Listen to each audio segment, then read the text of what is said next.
Hace 57 años, un pastor encontró casualmente en una cueva cercana a las ruinas de Khirbet Qumran una hendidura por la que entrar. Esa cueva se encontraba en las proximidades del Mar Muerto y en el interior de la misma había unas vasijas que contenían 7 rollos antiquísimos.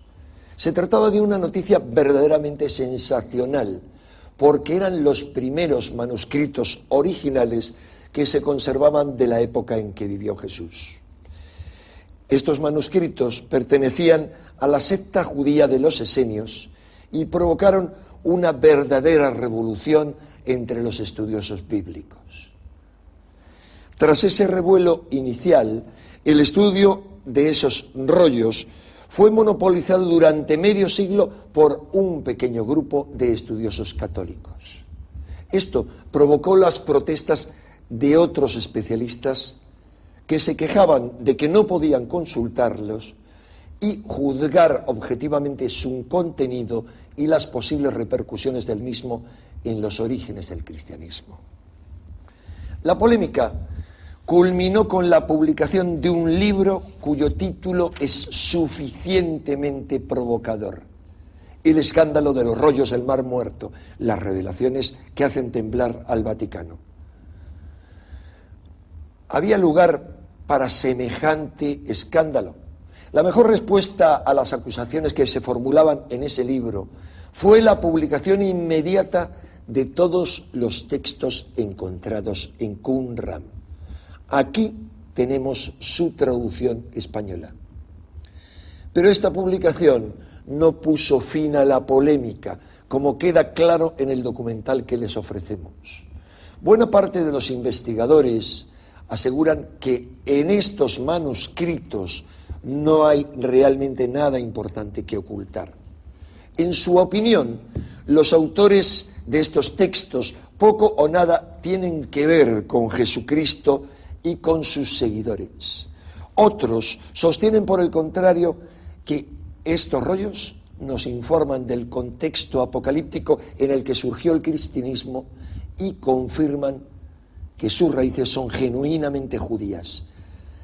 Según estos expertos, el Jesús visto como Hijo de Dios que propone San Pablo tiene poco que ver con la fe sustentada por esas primeras comunidades judeocristianas. Como veremos en el documental, aún siguen vigentes muchas de las preguntas que se han planteado sobre el contenido de estos manuscritos y sus repercusiones en lo que sabemos acerca de los orígenes del cristianismo. ¿Quiénes fueron los redactores de estos manuscritos? ¿Qué sabemos acerca de sus creencias y de su modo de vida? ¿Contienen algo que justifique el que hayan estado tan envueltos en la polémica? ¿Existe realmente algún motivo por el que hayan tardado tanto tiempo en publicarse todos estos textos?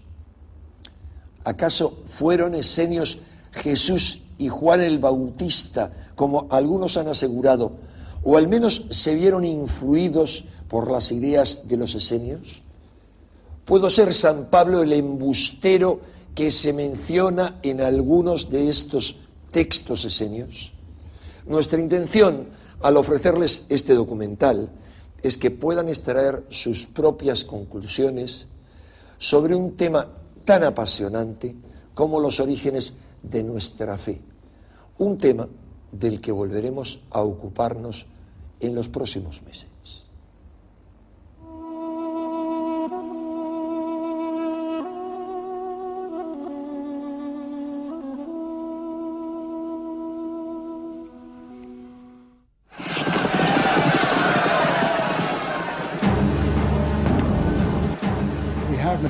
Estos materiales son esenciales para una cabal comprensión del judaísmo y el cristianismo. Se trata de documentos que arrojan luz sobre los orígenes de estas dos religiones.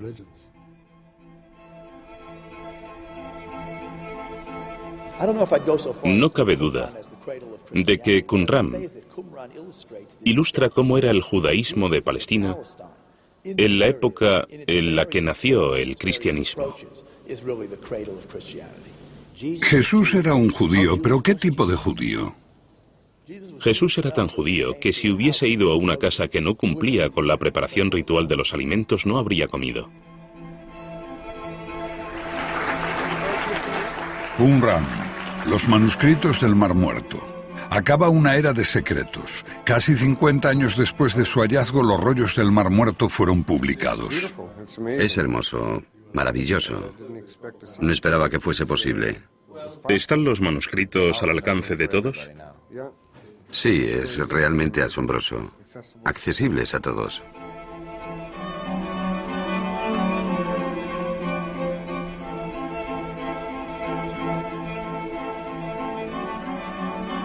El clan Taamire de beduinos conocía el camino de memoria. Durante generaciones sus ancestros habían llevado los rebaños a través de las lomas del desierto de Judea, junto al Mar Muerto.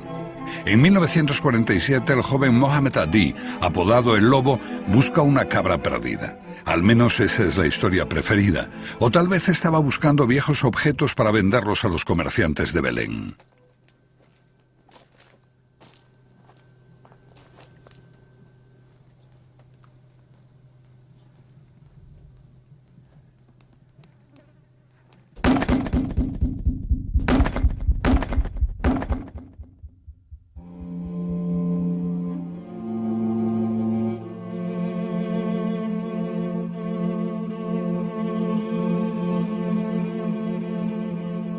Un afortunado tiro de piedra produce un extraño sonido que reverbera en el interior de una gruta.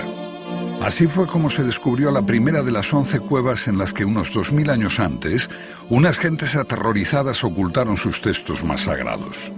Cientos de manuscritos de la Biblia, junto con comentarios y normas de su comunidad.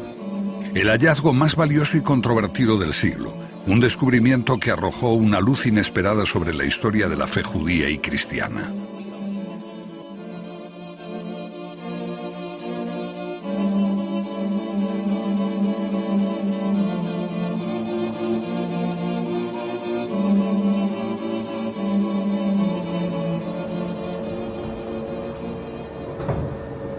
Las catacumbas del Museo Rockefeller en Jerusalén son el mayor depósito de pergaminos y pequeñas piezas, textos y fragmentos de los manuscritos del Mar Muerto. Durante años han sido el dominio de Joe Tzias, científico y conservador. Lo que ocurre cuando mezclas arqueología bíblica, religión y ciencia es que se generan todo tipo de ideas absurdas y de personajes excéntricos. Algunos artículos que aparecen en la prensa americana sobre el paradero de Elvis Presley, una cura para el SIDA, la aparición del monstruo del lago Ness en Florida. Estas cosas aparecen en los diarios y nos llegan cartas del extranjero de gente que quiere saber si es cierto o no. Lo vemos ridículo, todo es absurdo. Durante décadas, los manuscritos del Mar Muerto han estado sujetos al interés público. Aireados por la prensa que informó sobre el lento avance de la investigación, convirtiéndola en un escándalo científico, y también por la naturaleza de los rollos en sí mismos, documentos de un tiempo en el que se configuró nuestra religión y gran parte de nuestra cultura. La controversia ha rodeado siempre a los rollos. Hallados justo en el momento en que Palestina se partió en dos y surgió el Estado de Israel, estos documentos se dividieron a los dos lados de la frontera. Unos sacerdotes dominicos franceses de la Escuela Bíblica de Jerusalén Este dirigieron a un pequeño grupo de científicos, casi todos católicos. Más tarde correrían rumores de un complot del Vaticano para impedir que se hiciese pública la información que afectaba al cristianismo. Rumores infundados, porque la investigación fue muy rigurosa. Cuando aparecieron los manuscritos estaban en muy mal estado. Y muy pocos, quizá el 1 o el 2%, tenían el aspecto de rollos. El antiguo asentamiento de Qumran, sede de la gente que escribió y ocultó los manuscritos. Se hallaron documentos en 11 cuevas del entorno y puede que haya más. Los tesoros más ricos se encontraron justo al otro lado, separados de Qumran por una grieta profunda y peligrosa. Los arqueólogos estaban excavando justo al otro lado del camino, fuera de Qumran. Iban para un fin de semana y al regreso encontraron a los beduinos que habían hallado esa gran colección de manuscritos. Justo ante sus narices. Ellos habían estado trabajando allí, pero no encontraron nada. Muchos pensaron que cuando estos lugares fueron destruidos, los romanos vieron que algunos sectarios huían e intentaban esconder algo en esta cueva. Los siguieron y descubrieron esta enorme colección de manuscritos. Entonces los despedazaron con sus espadas. Pero para mí la verdadera historia de la cueva está en estos agujeros. Aquí se apoyaban unas vigas de madera que se extendían por la cueva, y esta era en realidad la biblioteca de la secta, el vasto tesoro en el cual se encontraron unos 600 manuscritos sobre un total de unos 800. Aparentemente, estos textos estaban colocados en esos estantes de madera, sostenidos por las vigas. Cuando los arqueólogos entraron aquí, se hallaron restos de 1 metro de grosor. Todo se había venido abajo. Así estaba la mayor biblioteca judía de la antigüedad, en 80 o 100.000 pedazos que posteriormente fueron clasificados en unas 20.000 piezas pertenecientes a unos 800 manuscritos diferentes. Una tarea monumental que iba a llevar años. Pero cuando los años se convirtieron en décadas, la expectación mundial de los expertos se transformó en irritación y furia. Después de 40 años solo se publicó 1/3 del material. Los pocos especialistas que trabajaban en ellos impedían el acceso al resto. La única interpretación reconocida de los manuscritos era la suya. Para los otros, la investigación se convirtió en un escándalo científico. Siempre que haces una simple pregunta, es muy sorprendente. Haces una simple pregunta y cuanto más simple es, menos probabilidad tienes de obtener una respuesta. ¿Es así? Nadie sabe lo que hay en los documentos inéditos, excepto este encantador círculo, este pequeño club que lo ha acaparado todo. El monopolio de unos pocos estalló por otro escándalo. En una entrevista, el profesor e investigador John Strugnell, un ferviente católico, llamó al judaísmo una horrible religión que era originalmente racista. Strugnell fue destituido.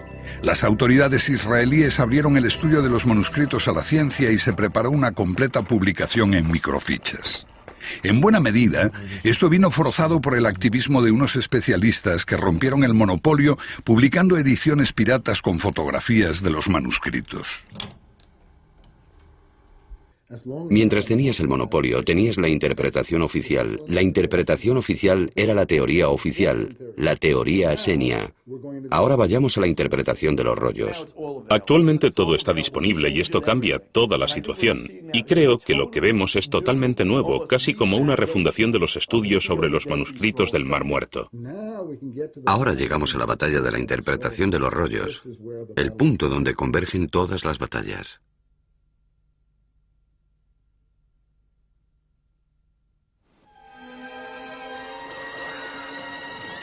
Antes del nacimiento de Cristo, los judíos rechazaban con desesperación a los gobernantes gentiles, los sucesores de Alejandro Magno, que dejaron en Oriente Medio la impronta de la cultura griega. Algunos de esos gobernantes quisieron erradicar el judaísmo quemando las escrituras, erigiendo estatuas paganas en el templo para realizar ritos orgiásticos. Las mujeres que habían hecho circuncidar a sus hijos eran asesinadas con sus bebés. Bajo los macabeos, los judíos consiguieron la libertad, pero por poco tiempo. 50 años antes de Cristo, el romano Pompeyo ocupa Palestina y vulnera la fe judía entrando en el Sancta Sanctorum del templo, reservado solo para Dios. Muchos vieron la llegada de Roma como el final de los tiempos. Este final traería la catástrofe, pero también un Mesías que guiaría a los judíos en una guerra final contra el mal. Roma reservaba sus más horribles formas de ejecución para los mesías, y había varios. Crecía una expectación febril. El sentimiento de que algo dramático estaba a punto de ocurrir estremecía a los judíos. Muchos se retiraron para prepararse para este final de los tiempos. Un historiador romano llamó esenios a esos que se iban al desierto cerca del Mar Muerto. Vivían en apacible reclusión, solo con las palmeras por compañía.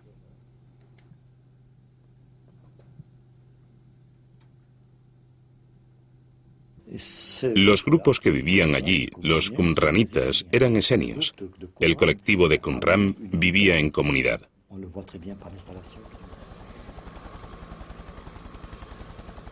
Los padres dominicos de la escuela bíblica veían Qumran como un lugar solitario en el desierto para apacibles monjes célibes dedicados a piadosos estudios que compartían sus pertenencias y eran guiados por un maestro. Algo parecido al actual monasterio que hay cerca de Qumran.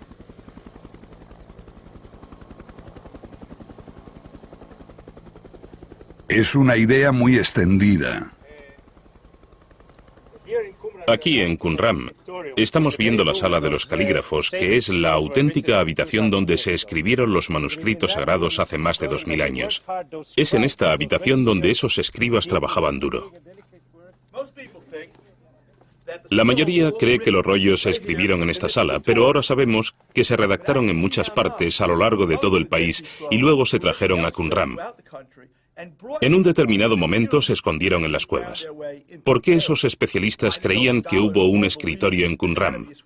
Porque un escritorio es una sala para copiar manuscritos típica de un monasterio, y como la mayoría de esos especialistas provenían de ambientes monásticos, interpretaron las ruinas de Qumran como un antiguo monasterio.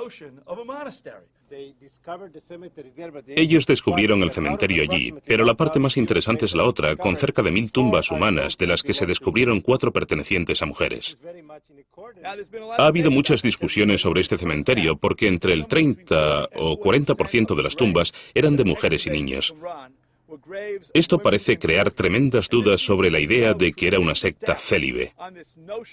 Y cuando lees los manuscritos, encuentras un texto que afirma que se podía tener relaciones sexuales antes del matrimonio desde los 18 años. Entonces, resulta bastante obvio, para mí al menos, que este grupo no era célibe. ¿Por qué se les identificó con el celibato? Una vez más, por esa creencia de que esto era un monasterio precristiano. Ese modelo estaba superpuesto en toda la cuestión de la naturaleza de la secta de Qumran. Aquí surge una imagen diferente. Unos manuscritos similares se hallaron en Masada. Aquí, unos judíos fanáticos, hombres, mujeres y niños, se suicidaron antes que rendirse a los romanos. Esa llamada a la combatividad fue recogida en los rollos. Marchando a la batalla, escribirán en sus estandartes la verdad de Dios, la guerra de Dios, la venganza de Dios, el juicio de Dios, el poder de Dios. Es un grupo de intoxicadores sobre su idea de Dios. Totalmente intransigente, están llenos de justa indignación y entusiasmo, jamás transigirán. Todos fueron dispuestos a morir, sin duda, por eso los manuscritos se escondieron en las cuevas, porque ninguno sobreviviría. Esos esquivos esenios jamás se mencionan en el gran compendio de la literatura rabínica, ni en el Nuevo Testamento, ni en los rollos. Sin duda, no en los rollos. Allí está Chasidim y lo que quieras. En una conferencia celebrada en 1993, los especialistas abandonaron la vieja teoría de una pequeña secta precristiana piadosa y pacífica. Llegamos a la conclusión de que representan una gran corriente que se oponía a la corriente racionalista que se desarrolló en el judaísmo rabínico. Qumran es solo una pequeña parte de ese movimiento, la segunda corriente en importancia. Es una literatura amplia, la más importante. Unos 800 textos desconocidos antes. No es un movimiento menor y aislado. Es la literatura del movimiento de oposición en el período del Segundo Templo. Oposición en tiempos de la llegada de los herodianos y los romanos a mediados del siglo I a.C. Si quieres información de primera mano sobre este periodo, ve a los manuscritos. El problema es que los evangelios se presentan como información de primera mano sobre ese periodo. Pero no creo que sean una información de primera mano. Y tampoco que existiera una misteriosa figura mítica que caminaba sobre las aguas y resucitaba a los muertos. A esta figura sumamente mitologizada la llamamos Jesús. Lo dejaría de lado y diría que es literatura de ultramar, no está recogida en la literatura palestina. Yo diría que estos manuscritos son la literatura palestina. Esto es lo que pasó en el entorno palestino durante el siglo I.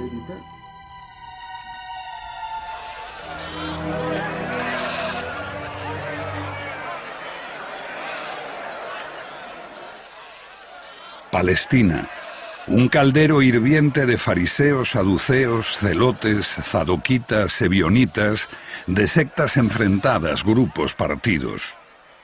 De hecho, un país dividido en dos, los que aceptaban el gobierno extranjero y prosperaban, y los que lo rechazaban, los que se acomodaban y colaboraban, y los que se oponían, querían volver a la pureza de la fe y oraban pidiendo un Mesías. En los manuscritos se conserva la voz de estos últimos. El Mesías, junto a los pobres, surgirá del polvo. Como una fuerza vengadora, destruirá a los ejércitos extranjeros y erradicará la iniquidad de la tierra. Saben que necesitan un arma secreta, y este arma secreta es el Mesías y sus huestes celestiales. Pero yo no creo que hubiese muchos buenos guerreros, no creo que estuviesen armados y preparados para pelear, ni siquiera que pensasen que debían hacerlo. Creían que si eran totalmente puros, los ángeles lucharían por ellos. Los manuscritos no ofrecen un relato coherente de esos tiempos. A menudo deben descifrarse e interpretarse con cuidado. No dan una clara idea. Incluso no mencionan a griegos o romanos por su nombre, solo como el enemigo y el mal. Acerca de cuándo se escribieron existe un debate, pero una gran mayoría de científicos afirman hoy que los rollos datan de un tiempo anterior a Jesús. Como resultado de la arqueología y el método del carbono 14, parece claro que los manuscritos de que disponemos son precristianos, y esto sin mencionar su composición. Algunos de los textos se redactaron ya en el siglo III a.C., entonces creo que hemos eliminado totalmente como ridícula cualquier idea de que son realmente documentos cristianos. Muy bien. Si se hubieran acabado de escribir en el año 50 a.C., ¿qué pasó con el centenar de años más emocionante de la historia de Palestina?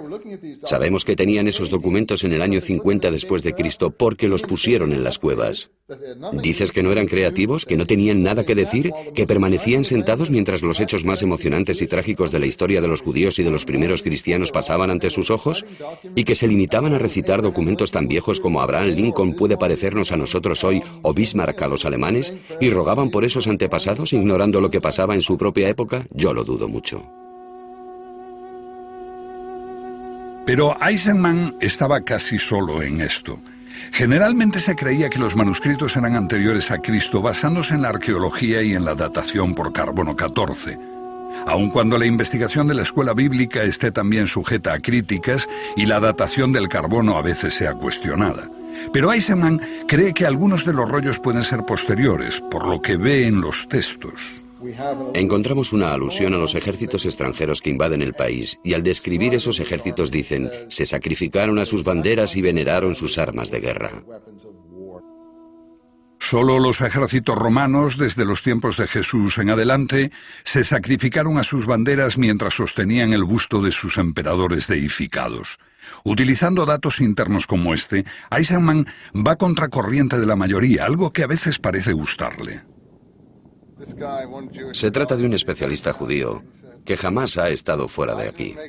Decía, Eisenman le da demasiada importancia a los manuscritos. Están tan apagados como el Mar Muerto. El Mar Muerto es gris pizarra, un color muerto, y así son los rollos. Él escribió esto en Commentary Magazine, una de las revistas más famosas de Estados Unidos. Yo le respondí diciendo, obviamente su escritor no ha estado jamás en el Mar Muerto en sus días más azules. Por eso tampoco puede entender el color de la literatura de Al-Qur'án. Eisenman ve que los temas comunes y paralelos entre los manuscritos y los orígenes del cristianismo son demasiado evidentes como para rechazarlos por completo.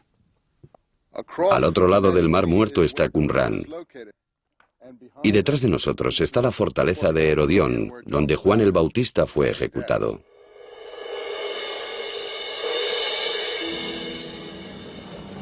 Juan el Bautista.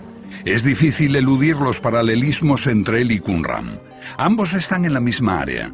Ambos hacen hincapié en varios rituales de purificación, en el bautismo para la purificación del cuerpo y del espíritu por inmersión en el agua. Ambos atacan el sistema y a los sacerdotes por sus negligencias y sus componendas con el enemigo.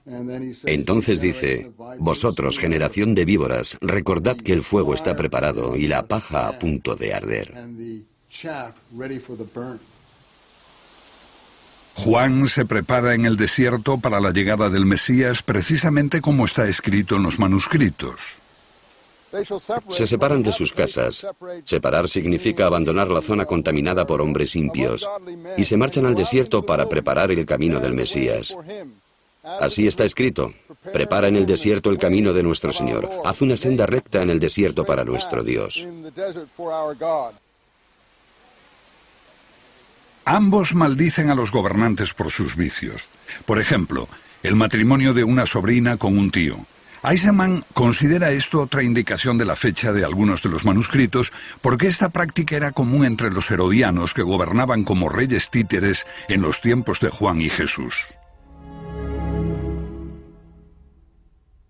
Los partidarios de Juan son tantos que éste se transforma en una amenaza. Los evangelios eluden el hecho porque ponen a Jesús en el mismo nivel.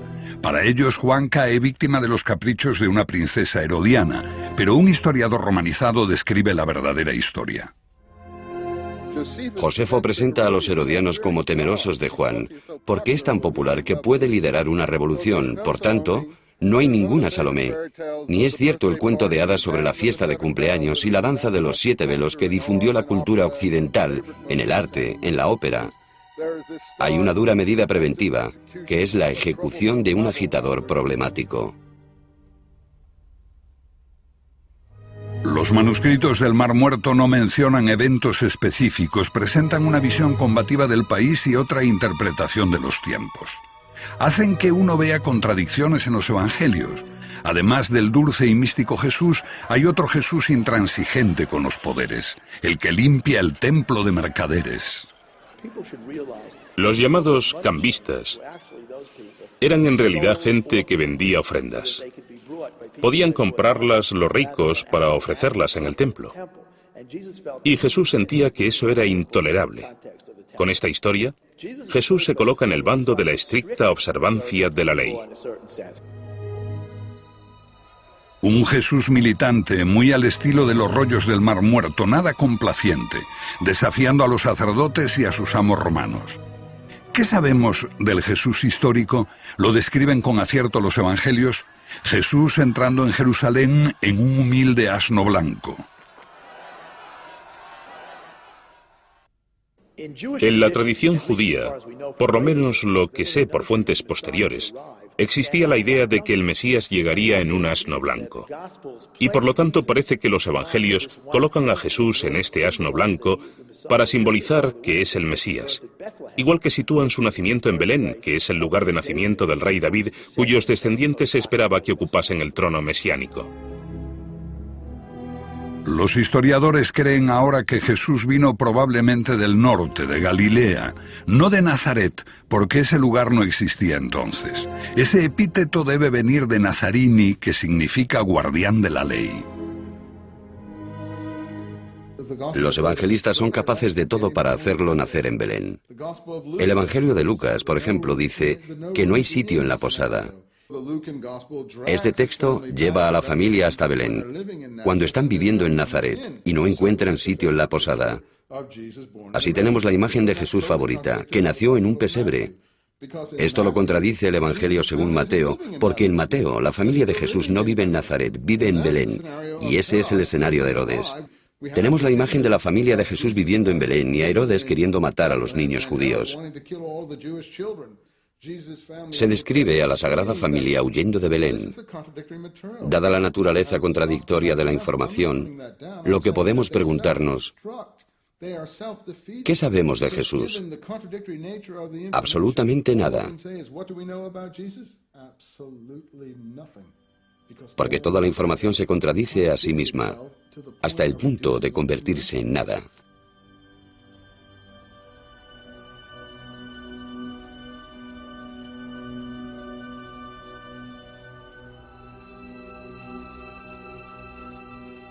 Los historiadores lo han sabido siempre, pero para los cristianos que tienen la creencia de que Jesús era el único hijo de María, que permaneció virgen, será una sorpresa saber que el verdadero Jesús tuvo varios hermanos y hermanas, y que después de su muerte sus seguidores fueron guiados por su hermano Santiago, también llamado el Justo. Eisenman cree que algunos de los manuscritos y esta iglesia primitiva de Santiago tienen mucho en común. Ambos se llaman a sí mismos los humildes, sumisos o pobres. Son los ebionitas. Entonces, los manuscritos están utilizando la misma palabra para referirse a la comunidad del maestro virtuoso, que ese cristianismo primitivo utiliza para referirse a la comunidad de Santiago. Tengamos cuidado. ¿Está diciendo que esos son los primeros cristianos, o no? No. Los primeros cristianos que conocemos, por lo que dicen las Escrituras, es decir, los primeros cristianos palestinos. Ahora tenemos que decidir qué se entendía por cristiano de Palestina en este periodo para contestar su pregunta. Y a esa otra discusión técnica que podemos tener. ¿Quiere decir que existe una diferencia entre los primeros cristianos de hecho y los primeros cristianos de fe? Por supuesto, hay una gran diferencia e incluso no sé si alguna vez se llamaron cristianos. Ninguno de ellos se habría considerado cristiano. La Biblia apenas habla de la iglesia primitiva, de Santiago y de otros miembros de la familia de Jesús. No se veían como una iglesia separada. Su única diferencia con los otros judíos está en la esperanza de que Jesús regresará como Mesías. Pero por otra parte eran judíos estrictos y piadosos, al estilo de los escritores de los manuscritos. Además, estos manuscritos no lo mencionan con claridad, pero es posible que algunos fuesen realmente de ese tiempo. Eisenman ve un fascinante paralelismo. De los manuscritos surgen tres personas. El líder, llamado el maestro virtuoso, que no fundó el movimiento, pero marcó el rumbo. El sacerdote malvado, un enemigo exterior, probablemente el sumo sacerdote de Jerusalén, a la cabeza del sistema. Y una tercera y fascinante figura que perteneció al movimiento pero fue expulsado, y se llamaba el embustero. Y a este embustero alguien le dijo que impartiese enseñanzas equívocas de la ley, para eliminar la frontera que los antepasados habían establecido, para llevar a la gente por el mal camino y negar la ley en medio de toda la comunidad. No podría ser una descripción mejor de lo que hace Pablo en la conferencia en Jerusalén, en el libro de los Hechos y en su carta a los apóstoles.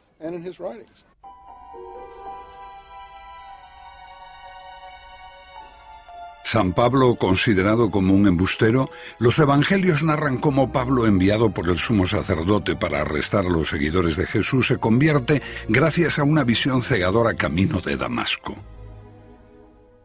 En los manuscritos del Mar Muerto, Damasco es utilizada como un nombre clave para mencionar la región donde están situados los campamentos en el desierto. Lo que algunos especialistas han propuesto es que Damasco es un distrito dentro del sistema administrativo romano y otro término para designar la región de Qumran. Se trató de una conversión, las creencias de Santiago, pero que después le crearon conflictos, aunque muchos estudiosos, incluido Larry Schiffman, rechazan categóricamente relacionar ambas cosas. Esta teoría se ajusta a la historia. Según podemos reconstruir, parece que muy pronto se desarrollaron dos corrientes. Una, personificada por Santiago el Justo, que quería mantener el cristianismo como una forma de judaísmo, practicando todos los ritos judíos. La otra pretendía ver al cristianismo como un movimiento mundial y ponerlo fuera de Palestina y fuera de la comunidad judía. Y esto, por supuesto, es lo más conocido de las escrituras de Pablo. En esta confrontación entre Santiago y Pablo tenemos el verdadero epítome de lo que se dice de Qumran. En la carta de Santiago dice que si quebrantas un pequeño punto de la ley, eres culpable de quebrantarla toda. Por lo tanto, sé un mantenedor, no un quebrantador. Sé un hacedor. Todas estas palabras las encontramos en el vocabulario de Qumran. Santiago es un cabal representante de la escuela de pensamiento de Qumran. Tiene un compromiso con las leyes del país, con su independencia, resistencia al gobierno extranjero, resistencia al sacrificio extranjero en el templo, resistencia a todo lo extranjero, y Pablo es todo lo opuesto. ¿Qué dice San Pablo? Pablo dice lo opuesto. La vía de Pablo lleva el cristianismo a los gentiles. Pablo dice que todos somos iguales en Cristo Jesús. Pablo representa el cosmopolitismo helenístico. Pablo ha llegado desde la lejana ciudad de Tarso, años después de la muerte de Jesús, de un mundo de griegos y romanos. Es de buena familia y tal vez lejanamente relacionado con los herodianos. No rechaza a los romanos, al contrario, es incluso ciudadano de Roma y está protegido por su poder. Esos grupos contrarios a Pablo utilizan el mismo lenguaje de Qumran, llamándole un enemigo, un adversario, un embustero, un lenguaraz. Son las mismas expresiones que encontramos en Qumran.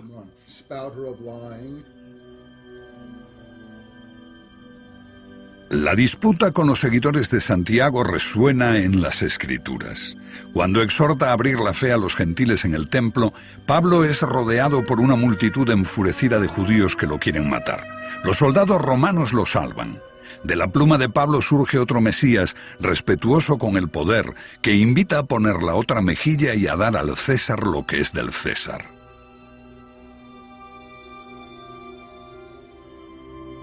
Pablo no sabe nada de Jesús. Un hecho que parece conocer es que fue crucificado. No parece disponer de material íntimo, ni siquiera lo cita. Es muy sorprendente que alguien que vive en una proximidad tal y que tendría que conocer historias y haber oído relatos de otra gente, sepa tan poco sobre Jesús.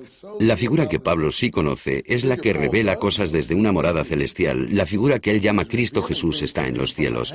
Es el Espíritu Santo que le revela a Pablo este Cristo Jesús de los cielos. Por eso los grupos de Qumran se habrían referido a un personaje tal como un hombre de mentiras y cosas así, porque obviamente en una situación como esa el Cristo Jesús en los cielos se transforma en lo que piensas que debería ser. Entonces, ¿quién conocía al Jesús terrenal?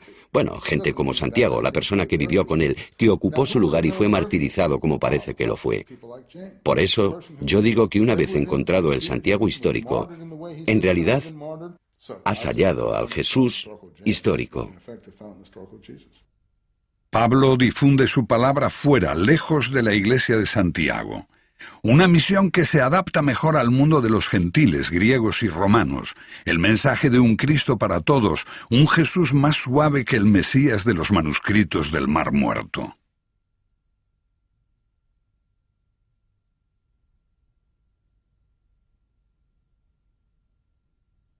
El vocabulario es el mismo, pero los conceptos se invierten. En lugar de agresividad encontramos pacifismo. En lugar de combatividad vemos reconciliación.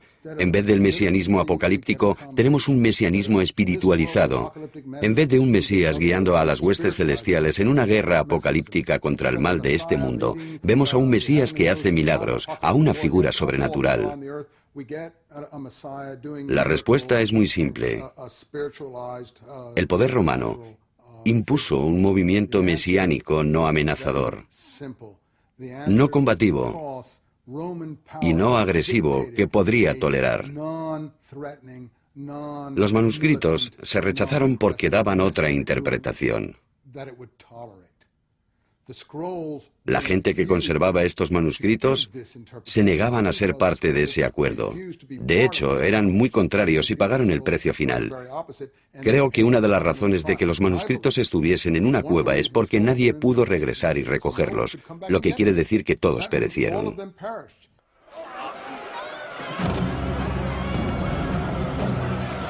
Estamos en el año 67, cuando toda una generación posterior a Jesús muere. Los judíos se alzan contra el poder romano, espoleados por una profecía que anuncia la llegada de un nuevo gobernante del mundo. Él expulsará todo el mal de la tierra, pero el Mesías no viene. El apocalipsis se torna en catástrofe y holocausto. El emperador Vespasiano arrasa Palestina. Los judíos son diezmados. Decenas de miles son crucificados, multitud de personas son asesinadas o llevadas como esclavos. Jerusalén arde, el templo es arrasado, sus tesoros saqueados.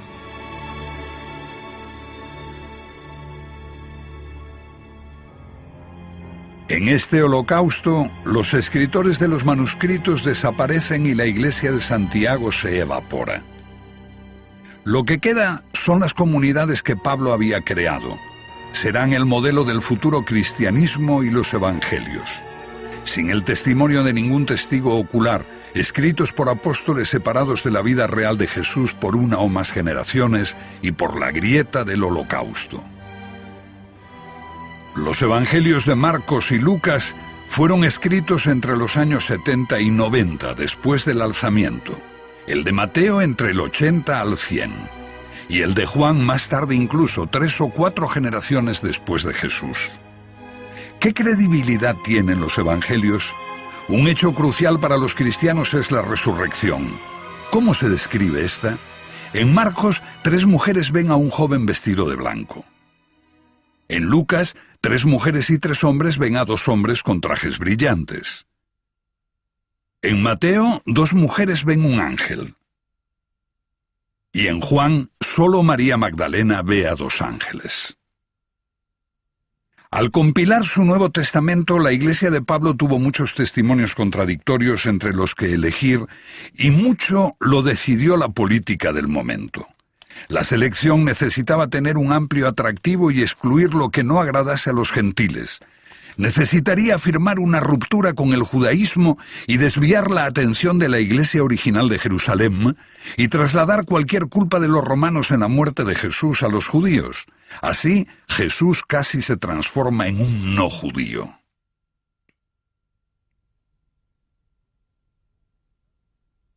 La única forma de mesianismo que Roma estaba dispuesta a aceptar era la forma que ahora llamamos cristianismo, que fue, de hecho, adoptada en el Imperio Romano en la forma que conocemos 300 años después. La única forma de judaísmo que Roma estaba dispuesta a aceptar es la forma de judaísmo que conocemos ahora. Y esas son contradicciones para el judaísmo. Es decir, el judaísmo fariseo que se adueña del judaísmo rabínico. Entonces, las contradicciones para el judaísmo son tan extremas como lo son para el cristianismo, porque ambas tienen la misma visión farisíaca hacia el poder romano que he estado señalando, y que es la de la aceptación. La estrella de la profecía es utilizada por su fundador, un oscuro rabí. La mayor parte del mundo no ha oído jamás su nombre, Rabí Jochanan ben Zocha. Los judíos lo conocen, pero otros apenas lo conocen. Se dice en los materiales talmúdicos que salió de incógnito de Jerusalén en un ataúd en los tiempos de la guerra con Roma, entre el 67 al 70 después de Cristo. Él disparó una flecha al campo romano diciendo: el rabí Jochanan es amigo del emperador. Eso revela la orientación del partido fariseo. Estaban con los romanos. Entonces es llevado al campo romano y revela la profecía mesiánica a Vespasiano. Vespasiano es el futuro emperador romano y será quien destruya Jerusalén, el padre de una nueva familia imperial llamada Flavio. El líder, el general de los romanos. Sí, y le dice: eres el gobernante del mundo llamado desde Palestina para gobernar al mundo. Lo que ha hecho esta persona es aplicar la más preciada profecía de su pueblo al destructor de su pueblo, el destructor del templo y de su tierra natal. Nada podría ser más cínico ni más humillante. Pero, ¿qué hay en los manuscritos? En esos rollos tenemos la literatura de un pueblo que no se sometía. Podemos creer en la política del rabí Jochanan o en la de Jesús que sugiere poner la otra mejilla, o como dice Pablo, las autoridades romanas son aquellas que debes aceptar. Podemos creer que es una política pragmática y que era la más sabia para sobrevivir. Pero no puedes sino admirar a esa otra gente rebelde. Estemos o no de acuerdo con ellos, eran los mártires de la época, los otros eran los acomodaticios. Y la razón de que no sobrevivieron es porque anhelaban la totalidad. La literatura que nos legaron y que ha salido a la luz son los manuscritos.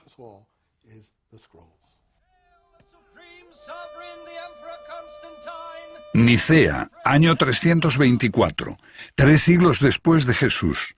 Constantino, el primer emperador romano en abrazar el cristianismo, convoca a los obispos. Existen disputas teológicas sobre la verdadera naturaleza de Jesús, hombre o Dios. Lo que decide Constantino se convertirá en la base del credo cristiano hasta hoy.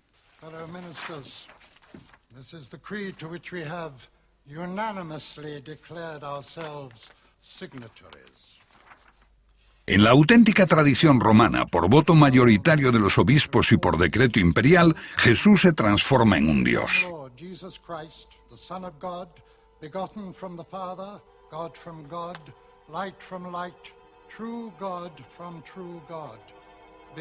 El rumbo iniciado por Pablo concluye: todas las voces disidentes son silenciadas. Los manuscritos del Mar Muerto hablan de hijos de Dios en plural. Son los perfectos, son la gente que cumple perfectamente con la ley. ¿Cómo se hubiese sentido el Jesús histórico de haber sabido que sería llamado el divino Hijo de Dios y el único? Creo que se había horrorizado, completamente horrorizado. Es todo lo opuesto a lo que él representaba o podía haber representado en la Palestina de la que hablamos.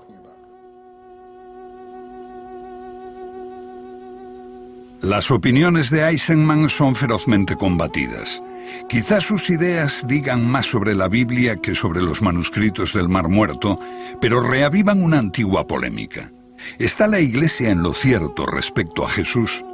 Cuando el misterio de Cristo se basa en la realidad histórica, surgen las dudas. Estos temas siguen siendo una cuestión de fe.